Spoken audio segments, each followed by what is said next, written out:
Can you have fun while you're losing?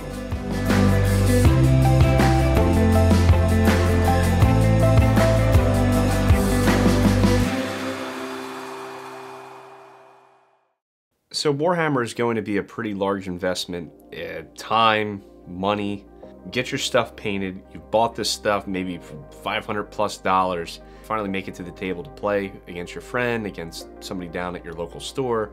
You know, you're very nervous about losing, because like ultimately it's like you did this huge investment into this game and then somebody just devours your stuff and you just watch your models fly off the board and you lose your match, which can be insanely frustrating because this is not a quick game.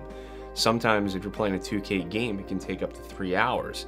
So there were times in which I was playing even one of my good friends, and you know, the story goes is that, like, you know, we would play back and forth, and you know, I would wait a week, I'd wait a couple weeks, I'd get my troops ready, get everything all ready to go, I'd paint it all up and, you know, play the game, and it was just like a huge frustration to lose because of all that time invested, and you even think that your army is just not capable of even winning the game, or there's something you can't take out in the field, or that, you know, some sort of frustration.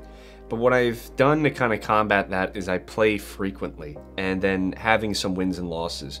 But if you kind of play it infrequently, if you sort of play it once a month, and then you're kind of like leading up to that one game, or you built the next army and you know, you're just really excited about playing it, and you've just got it in your head that you're going to win the game, and you play somebody who just completely tables your list that you've built, then yeah, that can feel pretty terrible. But I will say that, you know, if you play different armies, you play different people, that have different experience levels, you're going to have a varied outcome. You're going to win some, you're going to lose some. Even sometimes when you play somebody that you might have even, you know, gotten tabled by, chances are that you might play them in a different type of game and a different mission set that then you win, and that feels great, because then, you know, at least it's a little bit more about the tactics than it was just that one game. The point is that sometimes it's best to just get it out of your system and lose enough matches. That's how it was for me, is that if I kept losing, I could enjoy the game for what it was, and I could enjoy, you know, each and every step of the way, and kind of, and you know, there's something to be said about, like, when you're in each turn that you're playing against your opponent, that you can learn what your units do. You can pick and choose a certain objective that you want to see what something can do. I can't tell you how many times I've been playing a game that I know is sort of a lost cause, but I find like a large model that's on the field, like something like Mortarion, or like a giant tank, or maybe even a knight, and I'm like, you know what, if anything, I just want to see if I can take that one thing down with the units that I have, and I make that my small goal, even though I might know it's a lost cause, and that's okay, because I find fun in doing that. And you know, and sometimes, like, when you're going throughout the game, you might think that maybe on turn 2 or turn 3 that the game is over. I've been in plenty of games where all of a sudden everything just sort of just turned around in its head, and a lot of that comes down to playing games that have objectives. You know, that you're not just playing let's kill each other. You know, so which is something I strongly suggest you do, is not play those kind of games and focus on games that have multiple ways to win.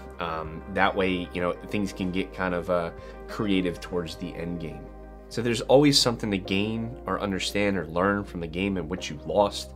But just make sure that you're not getting too blinded by your frustration while you're playing the game.